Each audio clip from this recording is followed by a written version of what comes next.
Justice جمال منڈوخیل نے کہا جاتا ہے پارلیمنٹ سپریم ہے اور میرے خیال میں آئین سپریم ہے، بتائیں سویلینز کا ملٹری ٹرائل ہو سکتا ہے یا نہیں؟ جسٹس مسرت ہلالی نے کہا کہ جب آرمی ایکٹ میں آتے ہیں تو کیا سارے بنیادی حقوق معطل ہو جاتے ہیں؟ جسٹس جمال منڈوخیل نے کہا کہ ہمارے بہت سے جوان شہید ہوتے ہیں، ان پر حملہ کرنے والوں کو بھی کیا ملٹری ٹرائل ہوگا؟ جسٹس نعیم اختر بولے کہ 5 رکنی بینچ کی قلمدم کی گئی دفعات کے تحت سویلین کا فوجی عدالتوں میں ٹرائل ہو ہی نہیں سکتا۔ جسٹس محمد علی مظہر نے کہا کہ چند سوالات سامنے آئے ہیں، ان کا جواب خواجہ حارث سے کل لیں گے۔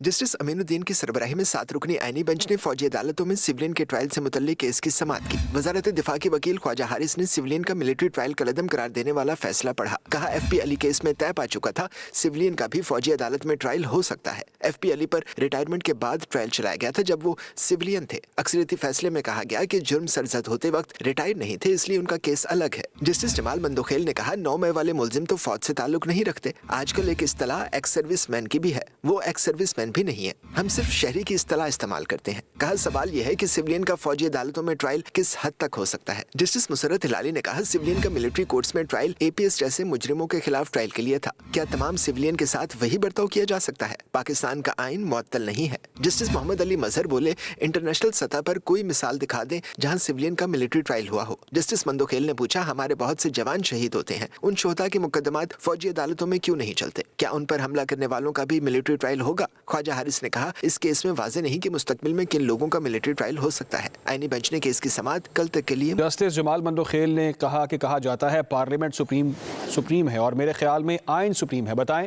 سویلینز کا ملٹری ٹرائل ہو سکتا ہے یا نہیں؟ جسٹس مسرت ہلالی نے کہا کہ جب آرمی ایکٹ میں آتے ہیں تو کیا سارے بنیادی حقوق معطل ہو جاتے ہیں؟ جسٹس جمال منڈوخیل نے کہا کہ ہمارے بہت سے جوان شہید ہوتے ہیں، ان پر حملہ کرنے والوں کو بھی کیا ملٹری ٹرائل ہوگا؟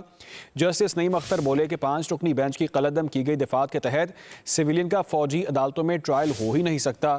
جسٹس محمد علی مظہر نے کہا کہ چند سوالات سامنے آئے ہیں، ان کا جواب خواجہ حارث سے کل لیں گے۔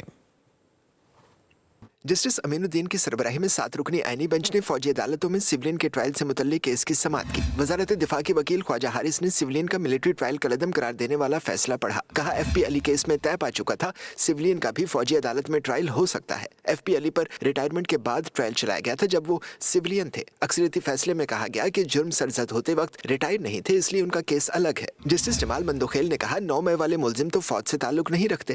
آج کل ایک اصطلاح ایکس سروس مین کی بھی ہے، وہ ایکس سروس مین بھی نہیں ہے، ہم صرف شہری کی اصطلاح استعمال کرتے ہیں۔ کہا سوال یہ ہے کہ سویلین کا فوجی عدالتوں میں ٹرائل کس حد تک ہو سکتا ہے؟ جسٹس مسرت ہلالی نے کہا سویلین کا ملٹری کورٹس میں ٹرائل اے پی ایس جیسے مجرموں کے خلاف ٹرائل کے لیے تھا۔ کیا تمام سویلین کے ساتھ وہی برتاؤ کیا جا سکتا ہے؟ پاکستان کا آئین معطل نہیں ہے۔ جسٹس محمد علی مظہر بولے انٹرنیشنل سطح پر کوئی مثال دکھا دیں جہاں سویلین کا ملٹری ٹرائل ہوا ہو۔ جسٹس منڈوخیل نے پوچھا ہمارے بہت سے جوان شہید ہوتے ہیں، ان شہداء کے مقدمات فوجی عدالتوں میں کیوں نہیں چلتے؟ کیا ان پر حملہ کرنے والوں کا بھی ملٹری ٹرائل ہوگا؟ خواجہ حارث نے کہا اس کیس میں واضح نہیں کہ مستقبل میں کن لوگوں کا ملٹری ٹرائل ہو سکتا ہے۔ آئینی بینچ نے کیس کی سماعت کل تک کے لیے